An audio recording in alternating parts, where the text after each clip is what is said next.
In this poem, the father gives lot of advice to his son. He implies that the workers are the basic foundation of the political, economic and social aspect of the society. So they imagined light as water and they started rowing the boat inside their room itself. When we read the history, we will be mentioning only the names of the king.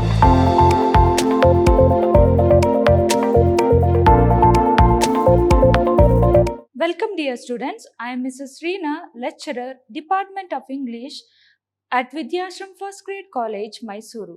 Today, in this session, let us revise the poetry, prose and language component of second semester B.B.A. So today, we will be revising all the poetry, that is the 5 poetry, then prose and the language component which we already read. So moving on to the poetry, the first poem which we read was Ulysses, that was written by ALFRED Lord Tennyson. So Ulysses is a poem written in 1833 and published in 1842 in his well-received second volume of poetry.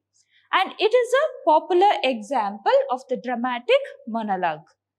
Then, facing old age, mythical hero Ulysses describes his discontent and restlessness upon returning to Ithaca after his far-ranging travel.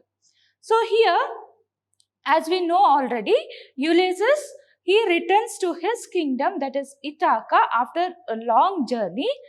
But being idle in this kingdom of Ithaca, he didn't like that life. He wanted to experience more things in his life. Though he was aged, he wanted to move on and he wanted to make more adventures in his life. He was not happy with the people of Ithaca who were not able to recognize his achievements. So despite of his reunion with his family members, he yearns to travel or explore again.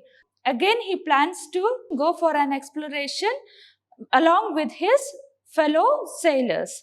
So here, before setting for a next journey, Ulysses, he surrenders or he gives the responsibility of his kingdom to his son, and then afterwards he sets for a new adventure. So here in this poem, he also shares his previous experience or previous adventures, how he fought in the war, everything he explains here. After that, giving his kingdom to his son, he moves on or he sets on to another journey. And the next poem is If, that was written by Rudyard Kipling, and the poem If is a poem of ultimate inspiration that tells us how to deal with different situations in life. Then the poet conveys his ideas about how to win this life and after all, how to be a good human being. So here in this poem, the poet gives it's a conversation between a father and son. Here in this poem, the father gives lot of advice to his son and he advises to his son and he also explains him how to stay during the different situations in life. For example, the poet says his son to be calm when others complain about him and not to discuss about his failure with others and not to be overconfident. All this thing, all the advices which are required for a happy life, the father gives to him. And he also says that there should be some determination to reach the ambition or aim. You have to work hard. And the poet asks the son to dream high, but not allow the dream to take hold of that. So he says that though it's our duty to dream high, but we have to achieve that or to achieve our goal or ambition, we have to strive for that. Then the poem was written in the year 1895 and it was first published in Rewards and Fairies in 1910.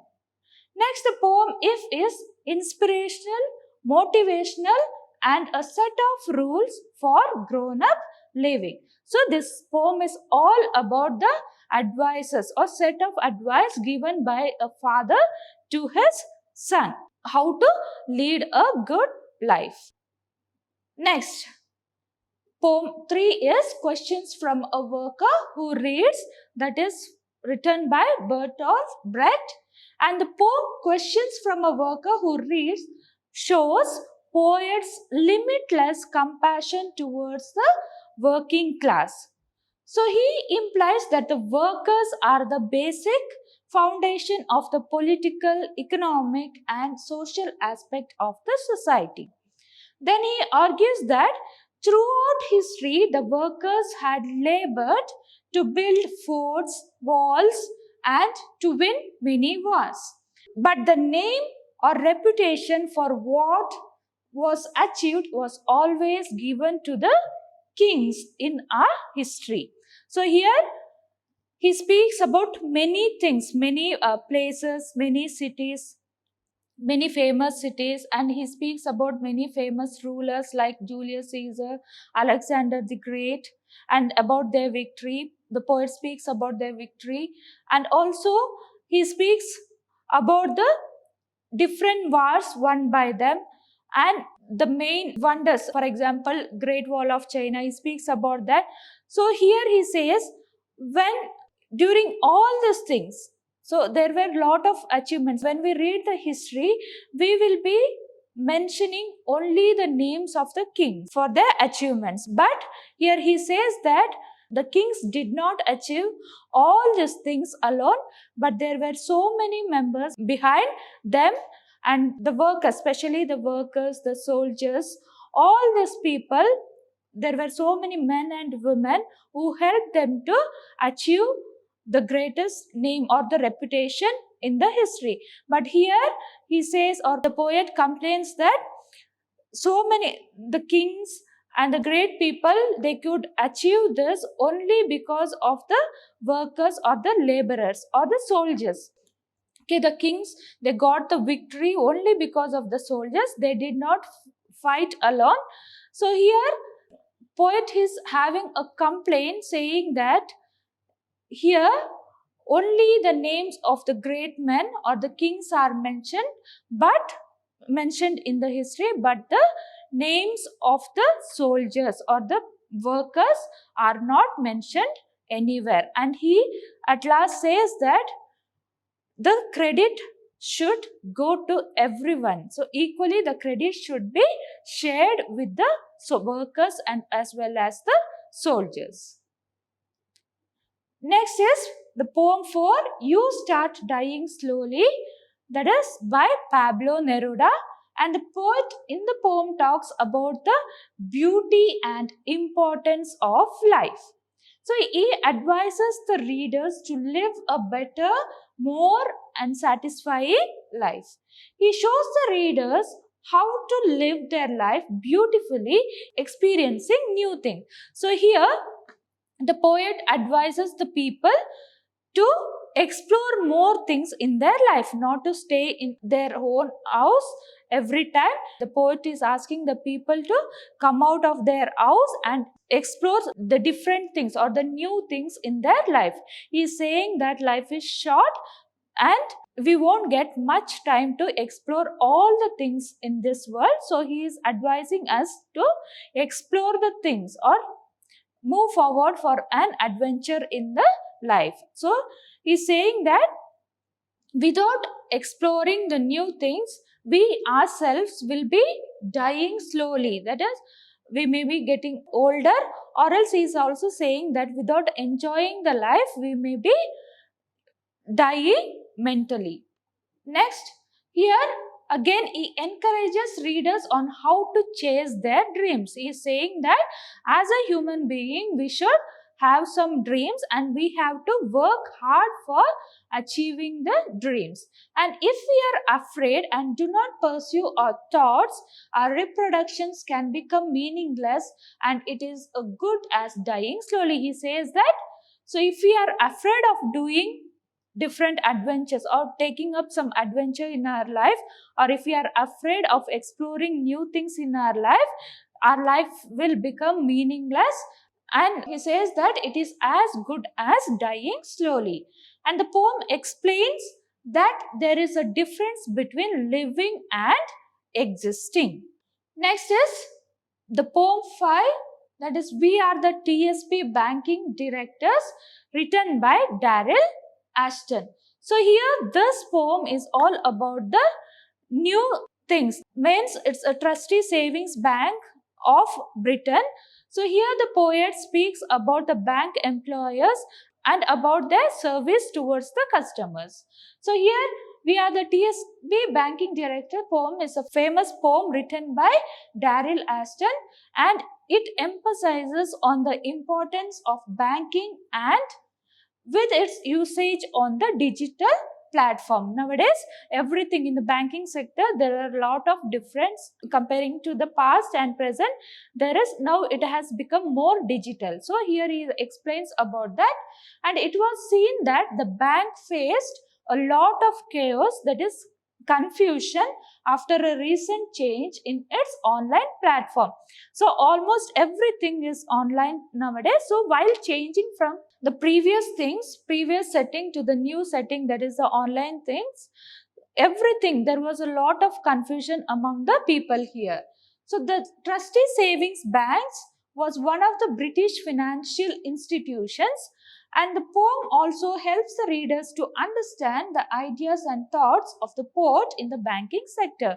So here the poet explains how the employers of the bank, so that is how they are selfish. In the beginning, they say to the customer, they speak to the customer that we are for you and we are ready to work for you. But at the end, they, without informing the people, they sell their bank to another country for profit. And here, that time they will never bother about the customers.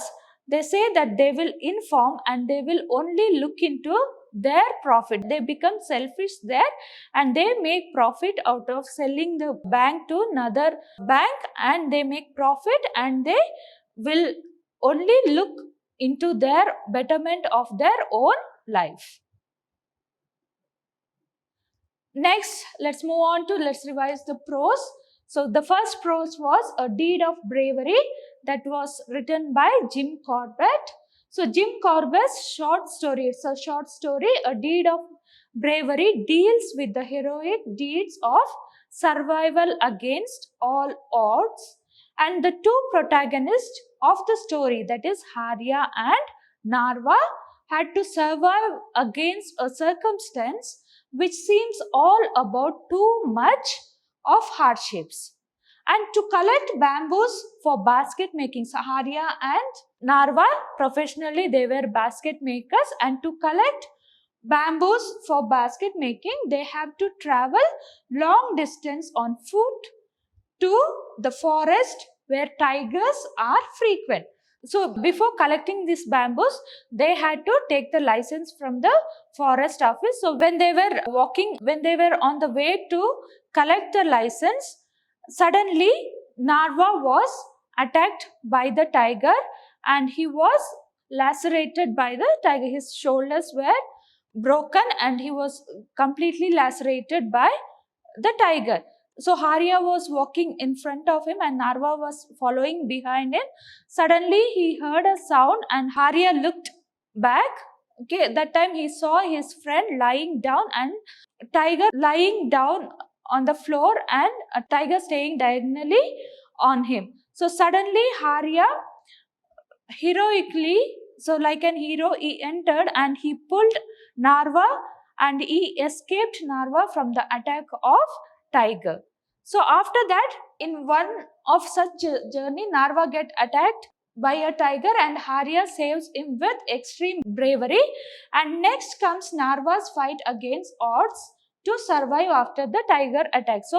So somehow when Narva was attacked by the tiger, Harya helped him, or Harya saved him from the tiger's attack, and afterwards he was completely collapsed, or Narva was completely attacked, wounded by the attack of tiger.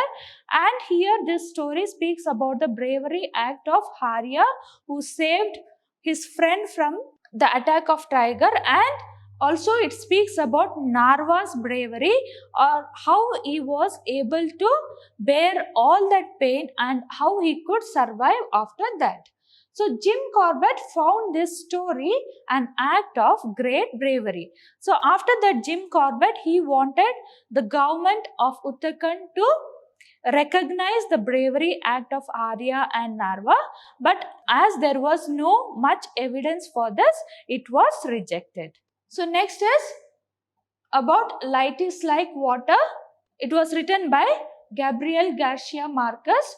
So Marquez' Light is Like Water, along with other 12 short stories, was published in Strange Pilgrims, and it is one of his exquisite short stories in which he customized self-reflexivity, narrative fragmentation, play with formal devices and realism, so playfulness and imaginations to suit himself as a postmodernist writer. So here he uses so many things like the household objects that are used, such as dishes, spoons, dinner tables, ashtrays, toothpaste, etc., shows the features of postmodern literature.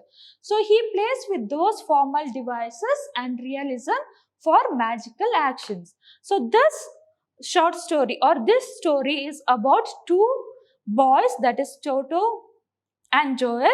So these two boys, they were very good in their academics, and they asked their parents for some gift or reward after their each achievements. So inspired by the achievements, or greatly overwhelmed with the achievements of their children, the parents used to present them whatever they asked.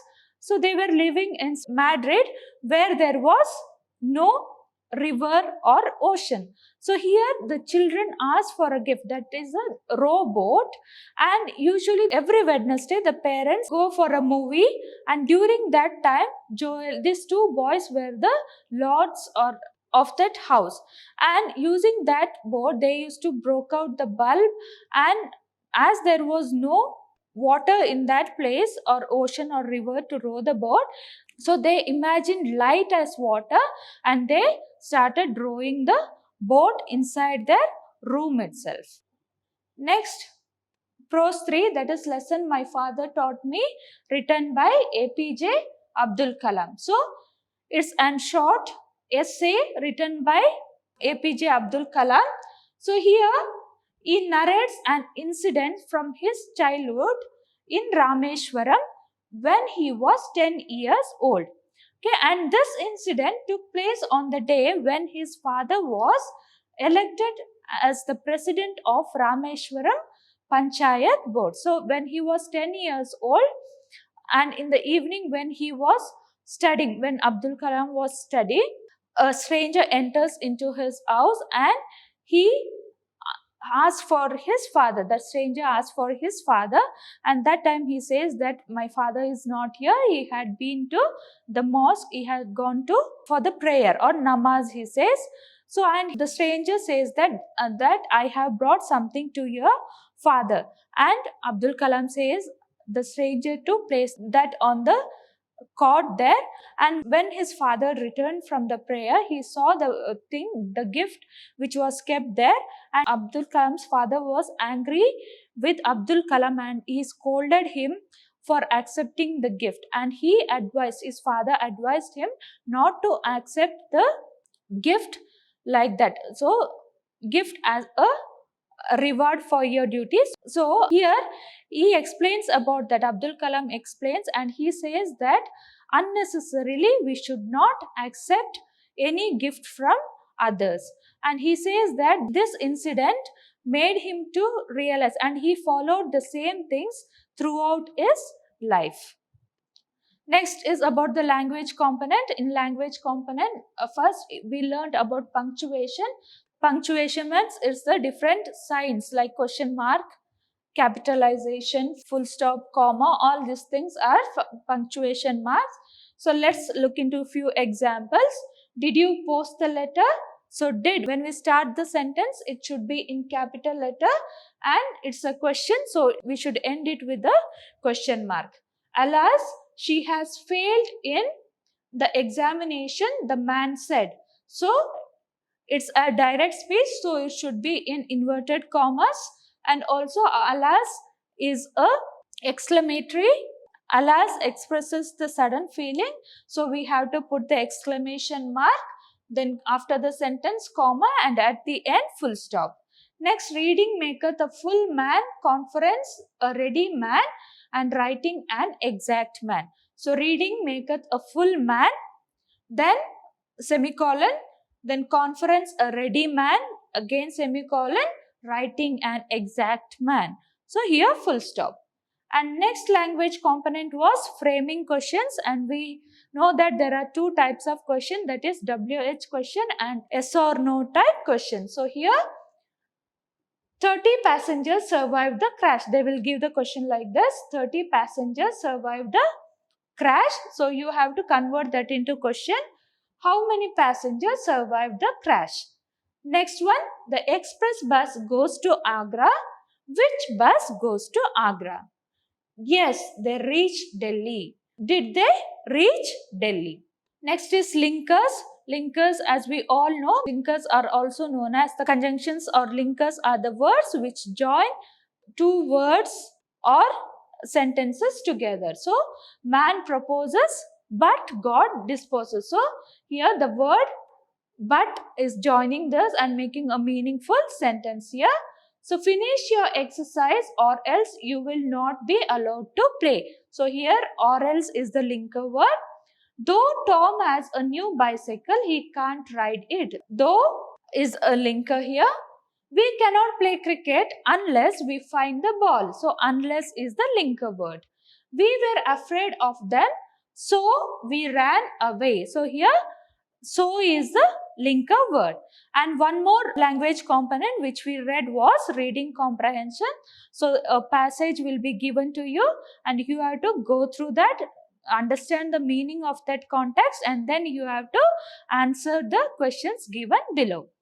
Hope you all understood all the 5 poems and 3 prose and the language component. Once again, you have to read the book or read the textbook properly and then go through all the summaries, and it will help you for your examinations. Thank you all.